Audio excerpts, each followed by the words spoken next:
This thing happened last year and it kinda happened again. The highest praise I could give the cameras on the Vivo X100 Pro last year was that I very quickly stopped reviewing the phone and kind of immediately started using the phone for reviews and projects, and just about the same thing has happened with the X200 Pro this year.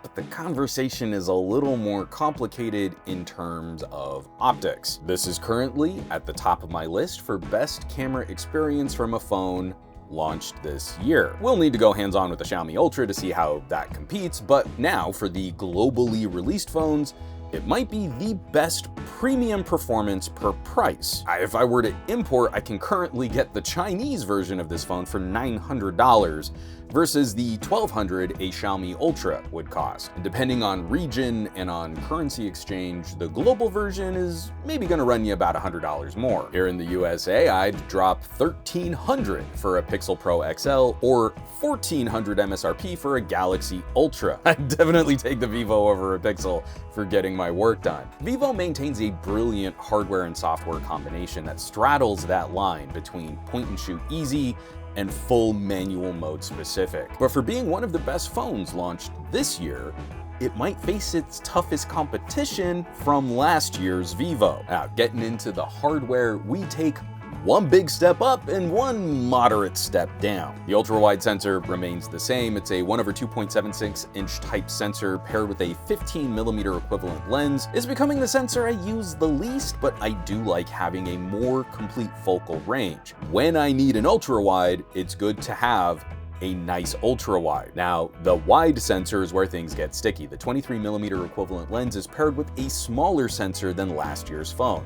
We moved down from a 1-inch type to a 1/1.28-inch type, nearly identical in surface area to what you would find on an iPhone Pro. Each setting is adjusted so the performance is very close. So it looks cool on paper to say we moved from an f1.8 aperture last year to an f1.6 aperture this year, but with the smaller sensor size, the equivalent aperture actually shrinks. The X100 Pro achieved a look that was similar to a full-frame camera at around f4.8.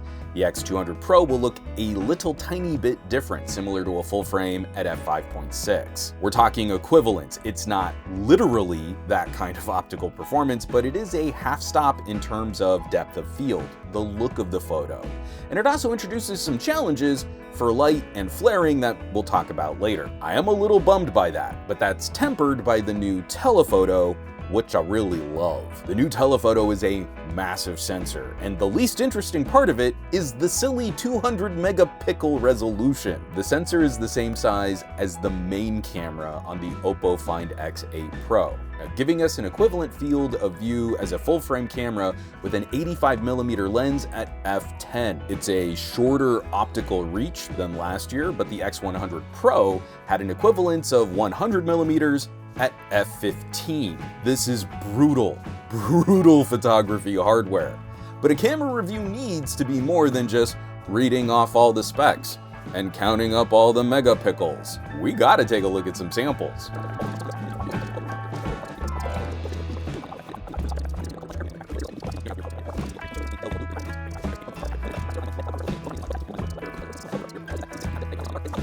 Vivo highlights a Zeiss partnership and Zeiss lens coatings, and for years now they've delivered great optics for a phone. I have to pause now and reiterate that any conversation about optical quality and pixel level detail is made incredibly difficult by the extreme amount of processing all of our phones perform now. That disclaimer out of the way, we're about to get really nerdy. It's go time, strap in. I have to praise Vivo that moving down in sensor size and increasing the aperture, we arrive at a very similar view for the main wide camera. But if you've seen any of my camera reviews in the past, you know that changing one spec isn't just a singular change or just a singular improvement. Every change brings pros and cons. So while we have a fast aperture and a shallow depth of field, that wider aperture is more prone to off-axis flares from bright light sources, like the sun hitting at an angle. Often that's a problem when the sun is in your frame, and maybe your subject is backlit. On the X200 Pro, it is much easier to generate those flares at wider angles. This is an optical situation, and we can clean out some of that using AI tools, but there's no real software fix for a hardware issue. It's a wide lens and a wide aperture. We're gonna have issues with stray light since we can't easily fit a lens hood around this phone camera module. I believe the situation will be better on the X200 Ultra, as that will have a longer, wide focal length, but that phone doesn't seem like it's gonna get a global release. The lens coatings do an excellent job with smaller direct light sources. We still get some of those green flares on certain types of lights. I caught one on a moonshot, but this is substantially better than the purple flares we get on Oppo and OnePlus this year. Better still, this is one of the better performers for reducing internal reflections, the little ghosts and mirrored points of light we can sometimes see, especially with lights in night shots. You can see it even easier here in video. These are significantly less distracting, but we still have to dig down even deeper. This is a phone that I think it's worth talking about lens quality in an artistic sense. And on the main wide camera, artistically, it is a little bit of a downgrade. In showing a decently lit view of my office, we praise. The performance is very close. Here's the shot from my X100 Pro and the X200 Pro, and we're really pixel peeping in there to see extremely subtle differences in depth of field and bokeh. Doing the math, at most, we're talking about maybe a half-stop difference in equivalent view. But looking at some bokeh balls though, the performance is still close, but I genuinely prefer the look from the X100 Pro and the larger sensor. Both produce onion ring bokeh balls and have a thick soap bubble border, but the effect is softer on the X100 Pro. The onion ringing is harder and more deliberate on the X200 Pro. You can more clearly see the pattern used to grind out the lens elements on the X200. These are subtle aspects of photography, but they add up. They contribute to the look of the final image you produce, and it's why people still find it desirable to move up to a full-frame camera from a smaller sensor camera, even though you could totally get a similar image out of a mirrorless with a smaller sensor. Can confirm, I shoot a lot on micro four thirds. The wide camera feels like a little bit of a downgrade. There's just no way around that. But the telephoto is a significant upgrade for exactly the same reasons. Better. It's way easier to see the benefits of the new telephoto in just normal lit shots. Working at the minimum focusing distance of the X100 Pro's telephoto lens and aiming for the woven stitch in this stuffed dog's eyebrow, the X100 Pro does a respectable job of blurring out some of the background. The X200 Pro, at the same distance from the subject, delivers a slightly wider view, but the background is noticeably smoother and blurrier. That is a tangible improvement you will see when you go to line up a good portrait or macro shot. But it gets better. Even for the larger sensor and lens, the X200 Pro can focus just a little closer than the X100 Pro can, and at its minimum focusing distance, it's just no contest. The closer focus and the larger sensor obliterate the X100. Just look at how fine the line of focus is on the dog's eyebrow, and then look at how nothing behind the dog is identifiable anymore. We use focus and depth of field as tools to draw the viewer's eye to a specific subject. The X100 Pro is good at drawing the eye to a subject. The X200 Pro is better at drawing the eye to a part of your subject. And this improvement runs consistent for bokeh. I don't think I've shown this before in a review. I test for it, and I haven't really commented on it. The lens is circular, but the housing is rectangular because of this periscope design, so we shouldn't be surprised that this can result in almost abstract pixel art bokeh squares. Sometimes squircles, sometimes Pac-Man ghosts, but they won't be circular because of the housing. It's the opposite of the wide camera. Here, the X200 Pro delivers a softer and more pleasant effect. We can see onion ringing on both, but the X100 Pro comes in harder edged and more deliberate. It's worth pointing this out because this housing and the squared off look to out of focus elements can make nature scenes feel busier or edgier from the telephoto cameras. If you're shooting a subject and have a lot of branches behind them, the quality of that blur will be nicer on the X200 Pro, but it still might be a bit distracting.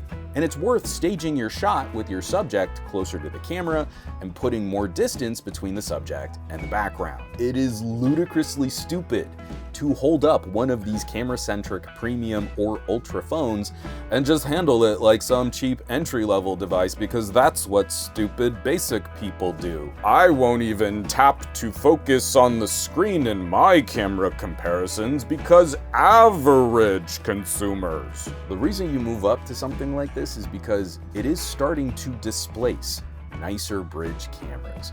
It's way better than the old point-and-shoot cameras we all used to carry. It is a more capable tool for composition than techies ever consider. I'm not doing this as some wacky social YouTube experiment.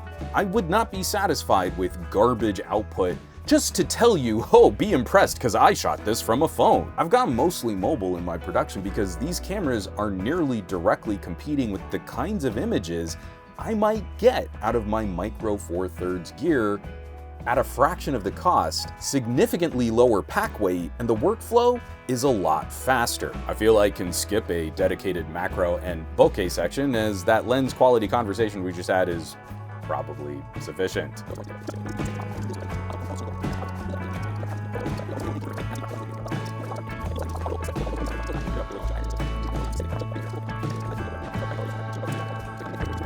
Which is the last point that we should roll out on. I went on a crazy tangent there.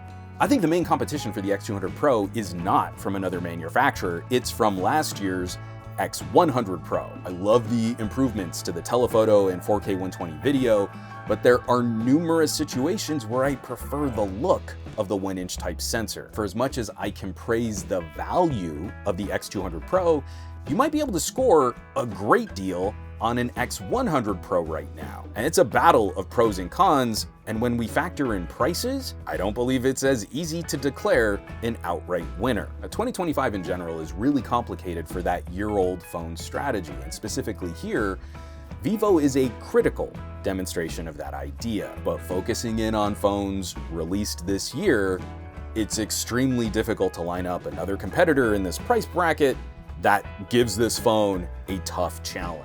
The Xiaomi 15 Pro is a good competitor, but that's not likely to get a global release. The smaller Xiaomi 15 just does not have the same hardware chops to really give this a run for its money. A Xiaomi Ultra is probably where we turn, but that's also a tier above in terms of price. Apple, Google, and Samsung are asleep at the photography wheel. I think it might just be an Honor Magic 7 Pro. Someone please let me know down in the comments if I'm missing another top option around $1,000 price in their home regions. Or like a Huawei Pura 70 Pro, that could do it for us too. That could be a pretty close fight, but that's like 3 phones. Not a lot of members in that club. And in a year where we're seeing a lot of price hikes and component issues, it's refreshing to see how Vivo continues driving a photography-focused conversation. Techies should not go light on these camera conversations. This is not average consumer. Vivo, with the X200 Pro, they came to play. As always, thank you so much for supporting production on this channel. If you're catching this on the Patreon, I hope you enjoyed this rambling diatribe of a camera review, trying to get a little bit deeper on some of the things that I think help contribute to a more artistic conversation about mobile photography. And if you're catching this on the YouTubes, I know I abbreviated a lot of this and kind of soapboxed for longer than I intended to, but I hope you'll consider checking out the full version of this video over on patreon.com/SomeGadgetGuy. This list of names scrolling by on your screen right now, a huge thank you from the bottom of my heart, as these are the people that are helping to keep the lights on here in the Gadget Lab. They're basically the coolest collection of tech pals in the universe, so I hope you'll check them out. Now, you know where you can find me around the rest of the internet, at SomeGadgetGuy, basically everywhere, but these days, trying to spend a bit more time on the Mastodons, a little on the Blueskis, and a lot less on the Facebooks and Instagrams and Threads, and not at all on that dumpster fire site, and I will catch you all on the next review.